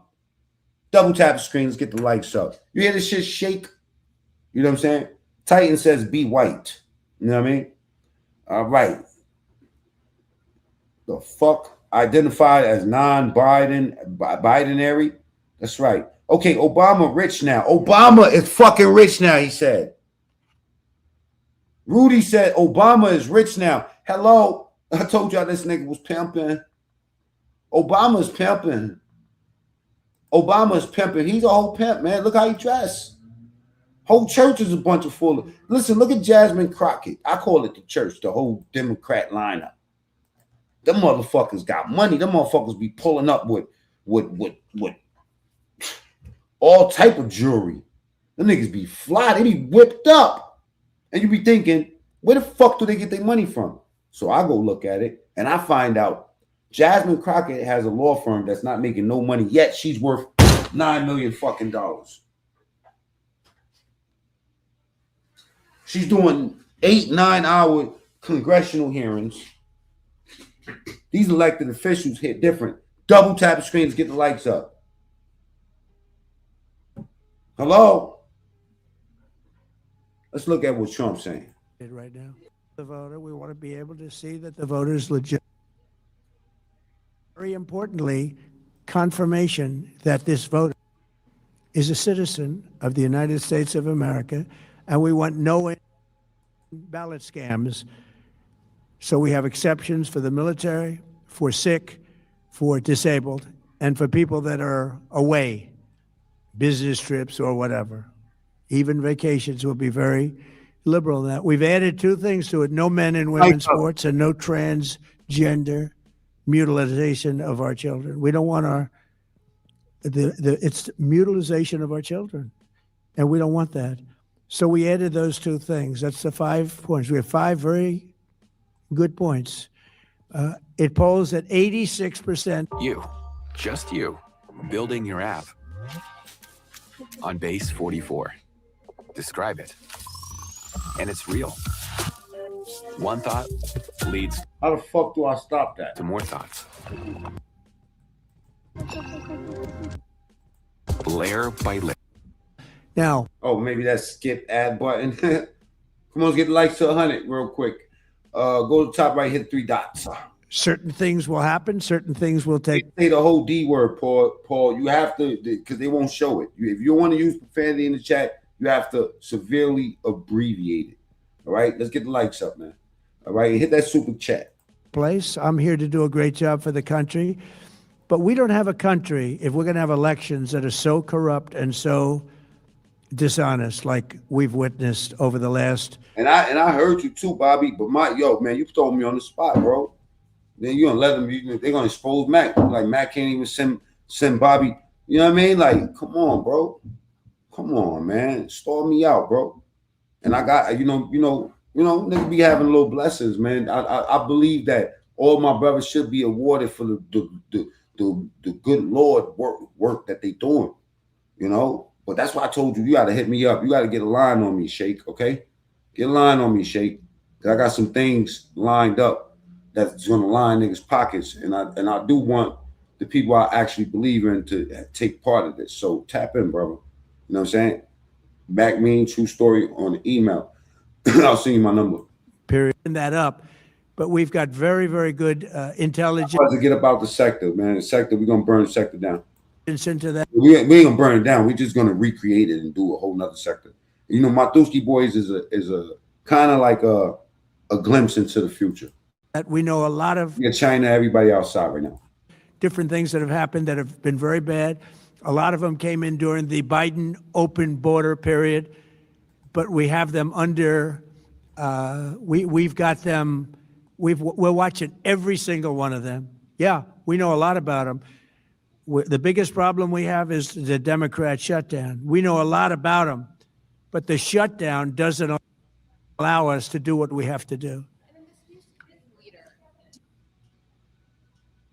Do you have to take him out? Does he have a target on his back? You mean the new supreme leader? You mean the son? How can there be an Iran? Well, with I don't want to say that, but I was disappointed because we think it's going to lead to likes. No, there's 90 likes there. We just want more. Let's get likes up. Just more of the same problem for the country. So I was disappointed to see their choice. Thank you, sir. You've said you have someone in mind to be the new Iranian leadership, if not the Ayatollah's son.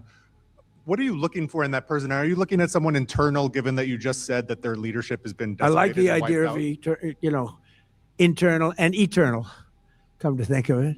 But I like the idea of internal because it works well. I mean, I think we've proven that so far in Venezuela. We have a woman, Delcy, who has been, president of the country, very respected, she's doing a great job. And it's, no disruption. We had, as you remember, Iraq, where everybody got fired.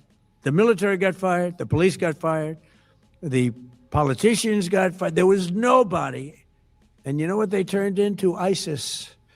And we don't want that. We don't want that. So I would like to see people that are inside go. Now they talk about the son of the Shah.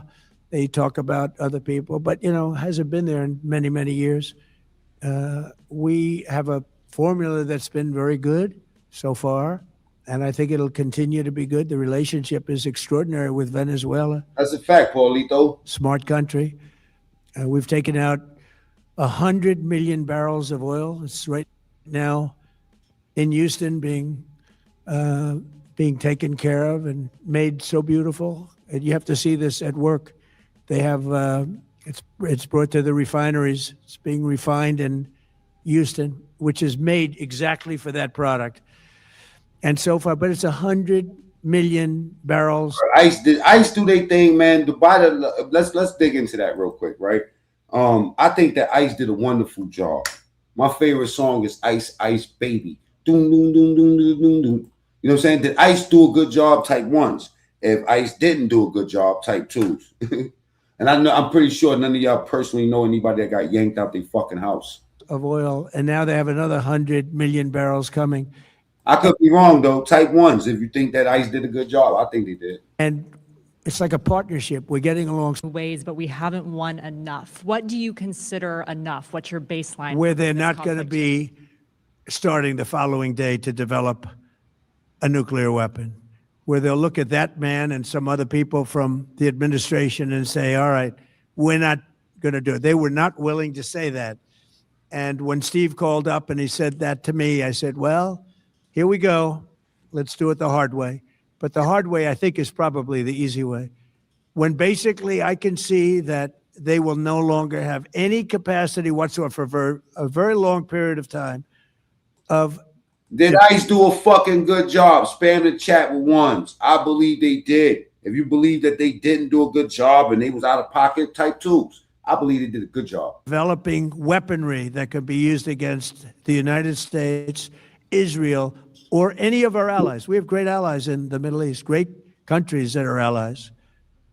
And they were staying out of it until they got hit. Someday they'll have to do a story. Why did he do that? Why did they do that? But they were going to hit them. If I didn't hit them first, they were going to hit our allies first. I believe, upon information and belief, but I believe that he was going to, they were going to take over the Middle East. They were looking to take over the Middle East.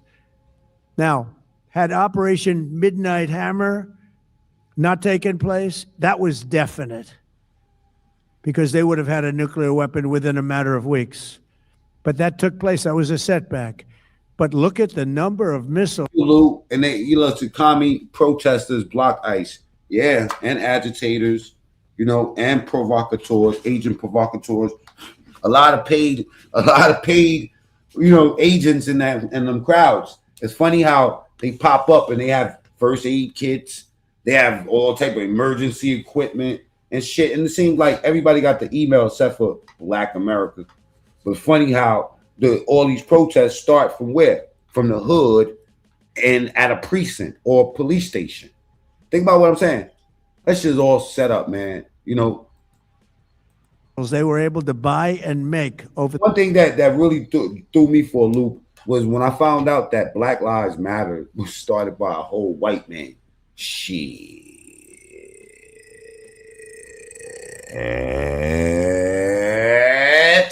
What the fuck? Black Lives Matter. I mean, come on, everybody know George Soros and all that bullshit, right? But think about it right now. You go to a black-owned store, you know what I'm saying? And there's a bunch of white motherfuckers up there. Or you go to Sylvia's, which you will go now, and see a bunch of Mexicans. Hello, my friend. They whipping that shit up like a black woman that put her foot in the fucking oil. Hell yeah. Yeah, them fucking Mexicans make chicken better than grandma. Keep it real, man. And you go to the Italian pizza spot, and then I guess the colors of the flag is the same, right? What is it? White, green, red. What the fuck is going on, man? What the fuck is going on? The last or not he does, because that would be inappropriate. But that link right there, Mac interview ski tonight at well, I don't think that y'all could actually hit that. It's on the Matrewski Boys, MATHREWSKIBOYZ. The interview is posted. Hey, look, I had a target on my back because, as you people wrote pretty well, they caught the assassin that was after me.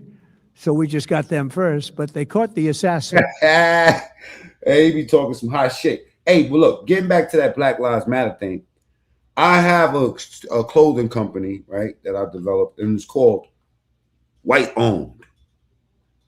Well, do y'all support, you know what I'm saying, a black business? You know what I mean? A black business like mine, a Cambodian black business. You know what I'm saying?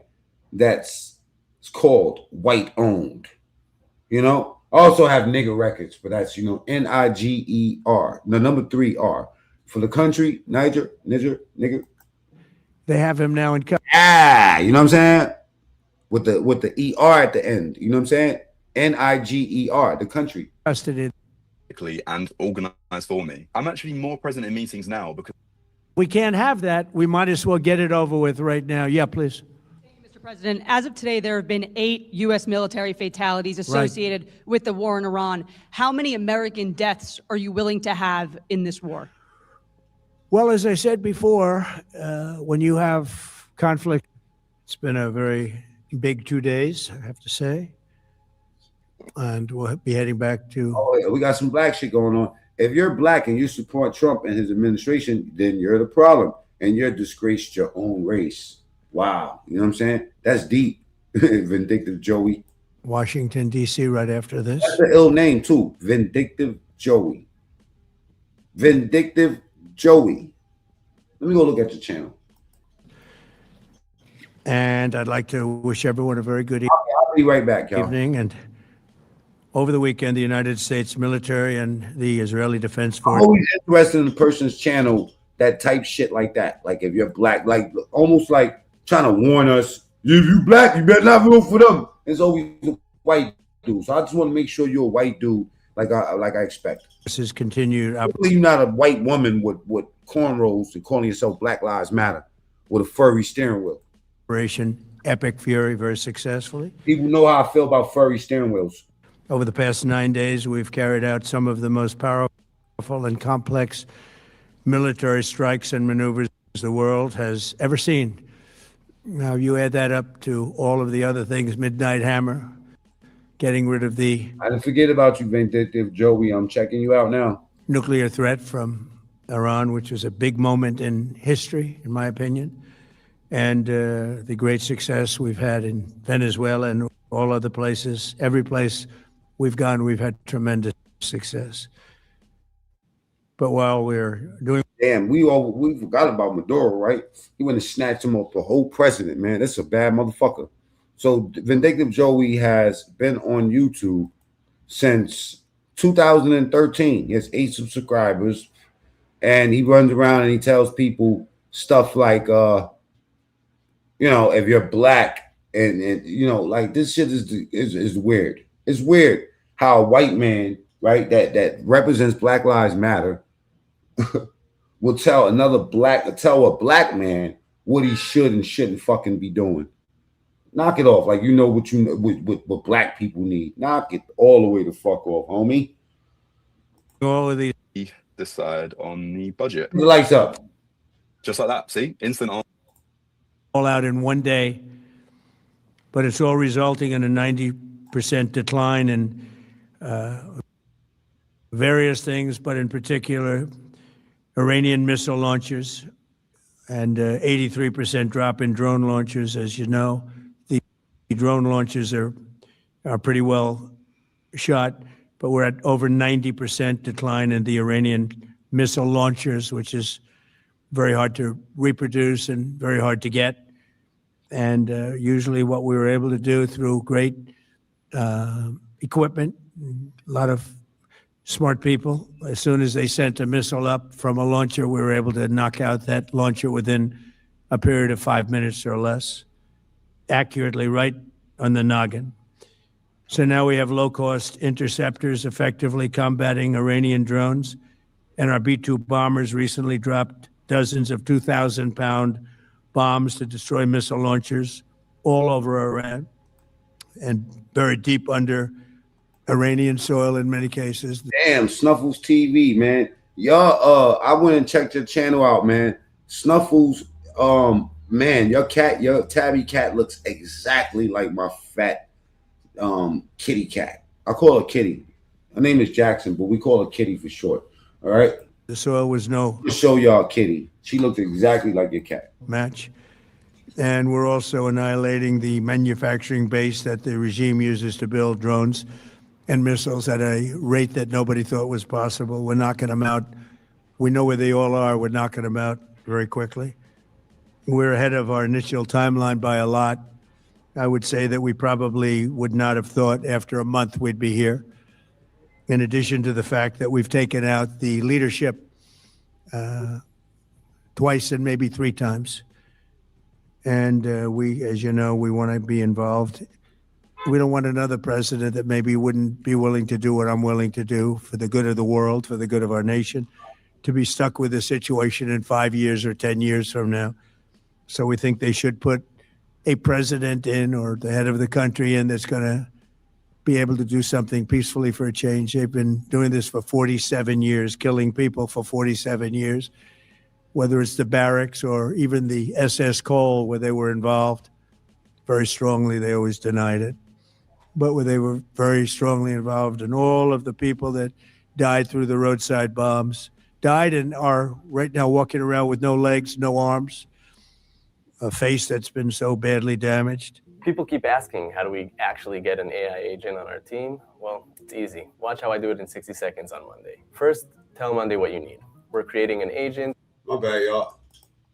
Midnight Hammer, if we didn't knock out their Iranian potential, if we didn't do that with Midnight Hammer, they would have had a nuclear weapon. They would have used it long before now. And at a minimum, Israel would have been annihilated. I was very lucky that we had the courage to do that, that we had the talented pilots and the great equipment. The B-2 bombers are unbelievable.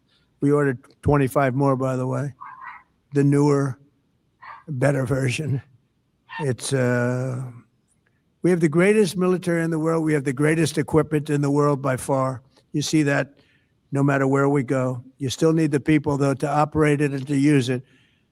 And those are the people that we cherish. Even after we obliterated their key nuclear sites in Operation Midnight Hammer, they never negotiated in good faith. They still continued to say, we want to build nuclear. We want enrichment at levels that were unacceptable. And they even turned down an offer for unlimited free nuclear fuel forever for civilian purposes. We had people offering them free nuclear fuel. They weren't interested in that because they wanted to build a nuclear weapon. So instead, the regime was trying to reconstitute its weapons program at a different site. They couldn't go back to where they were, the 3 sites that we obliterated. But they were starting work at another site, a different site, different kind of a site. And that was protected by granite. They wanted it protected. Granite's pretty good, but they wanted it protected by a lot deeper.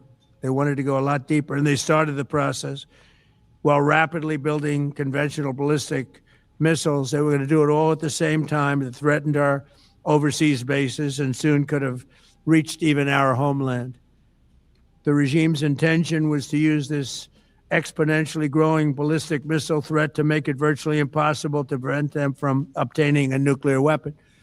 So as you probably saw, they had a tremendous number of missiles, most of which are now being used or destroyed, and very unsuccessfully used because we have been able, for the most part, to shoot them all down. What incredible technology. The Patriots have been unbelievable, and other things. And the laser technology that we have now is incredible. It's coming out pretty soon. Where literally lasers will do the work of, at a lot less cost, do the work of what the Patriots are doing or what other things are doing. The situation was very quick. Think about that shit. Lasers. Imagine lasers just striking shit the fuck down, man. I watched a movie that showed that type of stuff, man. That shit's scary. Let's get the likes up, man. 438 people here. You know, we have a lot of mixed views actually, on whether this deal was good or not. Let's continue watching. Approaching the point of no return, and the United States found it intolerable, in my opinion, based on what Steve and Jared and Pete and others were telling me, Marco, so involved, that I thought that they were going to attack us. I thought they would, if we didn't do this at the time we did it. Thinks that Israel tried to attack us. And I think they had in mind to attack us. And if you notice, they did something which was very foolish, very stupid, I would say. They attacked their neighbors. And their neighbors were largely neutral, or at least weren't going to be involved, and they got attacked. And it had the reverse effect. The neighbors came onto our side and started attacking them, and actually quite successfully. If you look at Saudi Arabia, you look at UAE, Qatar, and others, but they were strong and they were smart, but they got attacked. Nobody, when I first heard it, I said, no, somebody made a mistake. There was no mistake. UAE had over 1,000 missiles shot at it, knocked them almost all down. On the very first day I came down the escalator in 2015, I said, quote, I will stop Iran from getting nuclear weapons. And all I'm doing is keeping my promise. Think of that. That was in 2015. I said it. It was a threat then and a much bigger threat now, but no longer a threat, not for a long time anyway.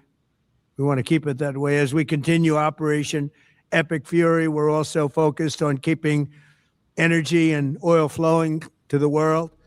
And I will not allow a terrorist regime to hold the world hostage and attempt to stop the globe's oil supply. And if Iran does anything to do that, they'll get hit at a much, much harder level. I will take out those targets that were easy and that I mentioned just before. We'll take them out so quickly, they'll never be able to recover, ever.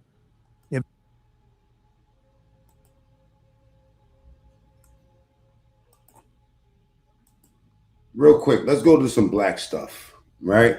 Okay, now, I don't know. Speaking of Black Lives Matter riots after black couple uses toddler as human shield from police. What the fuck going on with this, man? I need to see this, man. I need to see this. Well, what I'm saying is, Count Up TV in the building, Slope. That all of this stuff happens because of the actions of these dumb Negroes.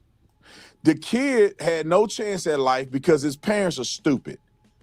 And the black folks who support this are equally stupid. Because y'all won't take accountability for nothing. Y'all mad at the cops, but you're not mad at this woman shoplifting and thugging with her baby in the car. And they don't stop when they get caught. Oh, I'm caught. They got us. Let us get, hey, Shanae got a baby in the car. Hey, bro, let's chill because she got the baby. Let her. My boy be bugging. I'm telling you, man. He be bugging. Him and or let's stop, bro. We can't be getting in no confrontation with the cops because she got a 1-year-old in the car. But they don't, the Negroes don't think like that. It's that I'm going to drive off. We're going to run over the cops. We're going to do all this. And then they got one of his little boy killed because they stupid and they thugging and ain't nobody going to say nothing but Brandon Tatum. And then now they out here protesting. Black people are hungry, dying, kids getting shot in the head and drive-bys. You ain't never going to see them doing nothing. No T-shirt, no GoFundMes, no nothing. But as soon as a cop is involved, they mind turn on. And why is it like that, man? Why is it like that? Exactly like that. Like we don't care. We don't care when motherfuckers is drilling shit. That we are totally desensitized towards that. But let a cop beat one of these motherfuckers up. You know what I'm saying? Next thing you know, we throwing away everything. Mind turn on. We flipping cars around and shit. I see why white. I'm saying it. Let me know. Snuffles. Everybody salute. Subscribe to the channel too. I forgot to tell you that. Go to the top right, hit the 3 dots, and get the likes up. Let me say this. It's not all black people that act like this. Trust me. Unfortunately, we get a bad rap from these ignorant ones. So not all black people act like this. But I can see why white people are sick of y'all. Because if you ain't never grew up around black people, you don't know that there's good black people. You think they all stupid like this. Roll the clip. Everyone keeps asking me how I do my podcast alone. The answer, Riverside. I get high. Tuesday night, angry protesters returned to the Walmart where Senatobia police shot and killed 1-year-old Cohen Wiley Sunday while answering a shoplifting. I want y'all to go back. I was running my mouth. Pay attention to how the news reports this. The news is a problem too. Listen to how they report this. Roll it. Tuesday night, angry protesters returned to the Walmart where Senatobia police shot and killed 1-year-old Cohen Wiley Sunday while answering a shoplifting call. Law enforcement in riot gear used tear gas to disperse the crowd. A mile away at Senatobia City Hall, Kosaski Sanders drove from Memphis to join the call for justice. But you gonna shoot up a car with a baby in it? Come on, man, that's ridiculous. That's uncalled for. That's uncalled for. Guaranteed it was because of the color of their skin. Protester Aretha left. Let's bring it back. Listen to the black man that got some wisdom. We all ain't stupid like that. Let me explain what they missed on this. The cops just showed up to a shoplifting and shot a 1-year-old and killed him. That's not what happened. These people in here stealing. They jump in the car. This girl got a baby in the front seat. They drive off, try to run over a police officer, is what is alleged. And it looked like the cop maybe fired one shot into the car, ended up killing this 1-year-old. Sad. Now, this is why cops shouldn't fire without knowing what they're hitting. So there's some accountability that need to be had. Facts. On the police side. But y'all create this whole situation that never should have happened. Roll it. Esther is from Holly Springs. People need to just stand up. It's in this community today. It's in mine too, but it may be on my doorstep tomorrow. Wiley was in a car with his mother and her friend when he was fatally shot. Famed civil rights attorney Ben Crump now represents. She was in a car. The kid was in a car with a mother and a friend. Ma'am, when you're reporting the news, you're not selling the fact that they tried to run over the cops? Are you not mentioning the fact that they were stealing and thugging and they tried to get away? The kid was just in the car with his friends and then cop just started shooting in the car. That's how y'all reporting this. And then this nut, this is the biggest race hustler on planet Earth. The Negro won't show up. I don't think that he's tap dancing. I mean, he's saying facts. It's facts. Unless there's money to be made. He ain't showing up. Man, if it ain't finna be a class action lawsuit, he not finna sue the police. He only show up when white cops kill black people. Benjamin Crump ain't gonna show up when your kid gets shot by another. No, Lamb said he don't even know the whole story either. Well, I think that what he's still saying is facts, though. We don't move when motherfuckers is drilling shit in the hood. We don't act like we don't give a fuck. As soon as there's a cop shooting, oh, they shot a baby. Yeah, man, the cops shouldn't be just shooting at no fucking car. I think that, honestly, in my opinion, if you look at my other channel, MacMean TSTV, my opinion is always that these cops is a little bit too soft. They, you know what I'm saying, dodge a car. The car ain't gonna do that. They try and get the fuck away. Just let them get away or track them down later on. But don't just start bucking inside the car. You never know who the hell's in the car or if they even know what a crime is being taken place. Black person that's doing drive-by shootings in the community, he ain't showing up. He don't care. He not supporting. He don't want nothing to do with y'all. Like Sharpton. Until he got some money to be made. So I want to know, what is his cut from representing these families? Negro, how you at every shooting?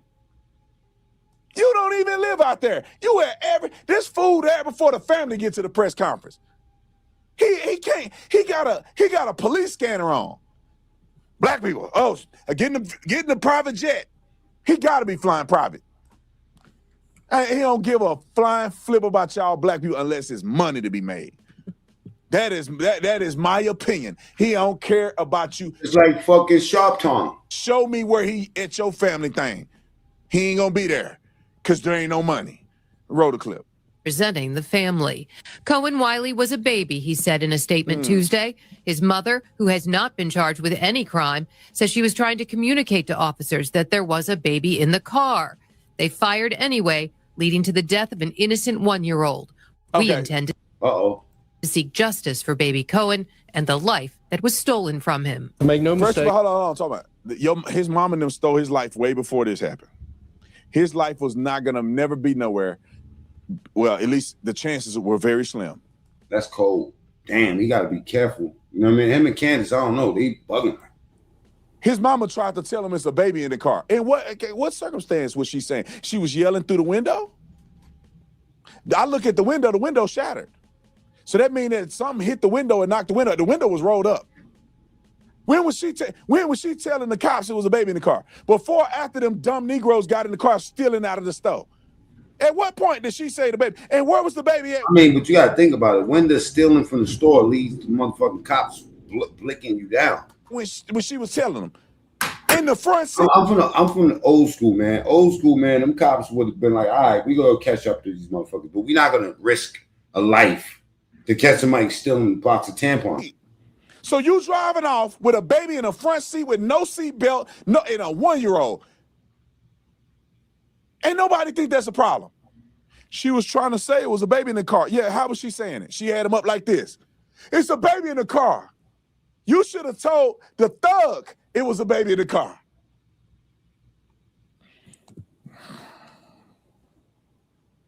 That baby going on to heaven now and gonna be happy. Y'all was getting rid of his life up anyway. I'm glad he don't got to deal with y'all stinking, nasty, stupid idiots that just doing thuggery all day long with your 1-year-old. Man, leave the baby. Old school law enforcement would have, you know what I mean? They wasn't moving like this. They had way more decorum, you know what I'm saying? And a little bit more like responsibility. At home if you steal it. How you gonna bring your baby and you steal it? Because what they want to do, y'all, they would have had a baby. Okay, I had enough of this. Let's get into the Epstein shit real quick, man. We got a couple more minutes. All right, salute to everybody that stood here, you know what I'm saying, and bear through this. But this says, Epstein file disaster. White House shows no mercy to Todd Blanche in Fury Senate hearing. You know what I'm saying? I love these things. I think I showed a little bit of this already. My time this morning to suggest that combining our oversight hearing of the Department of Justice with the nominations hearing for Acting Attorney General Blanche would be a grave mistake for the committee. I don't believe we did that with Attorney General Garland, and I think the record of the Department of Justice under Todd Blanche lends itself to very vigorous oversight. Oversight which we have been denied because when we ask questions, we get scripted litanies of insult and quarrel rather than actual answers to our questions. When we ask for documents and records in writing, we get nothing. We are reduced to filing FOIA requests that are then not even complied with as FOIA requests. So the oversight function of this committee is really, I think, being systematically disabled. That's particularly significant when you have Attorney General Bondi saying that it was Todd Blanche who was responsible for the Epstein files disaster. The releases of private information and images of victims, the cover-up of documents that named Donald Trump, and just the general incompetence of the whole wretched mess. I don't think that it would be a good idea for this committee to be complicit in covering up the cover-up of the Epstein files. Move on to the slush fund, which a great number of my Republican colleagues have expressed real reservations about, with its attachment of a tax amnesty deal for Trump, the Trump family, and the Trump businesses. There are very legitimate questions to be asked about that, including, has that cockamamie idea really been withdrawn? All right. I don't want to continue looking at that old man. I did want to show y'all my fat raccoon cat.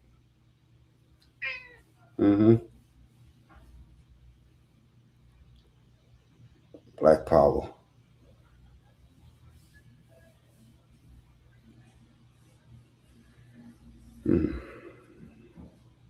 That's why they call me Mr. Meow. get out of here.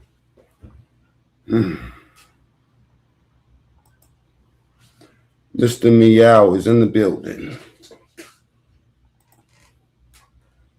All right, I'm about to get up out of here, man. Salute to everybody that pulled up today, man. We had a 2-hour mark.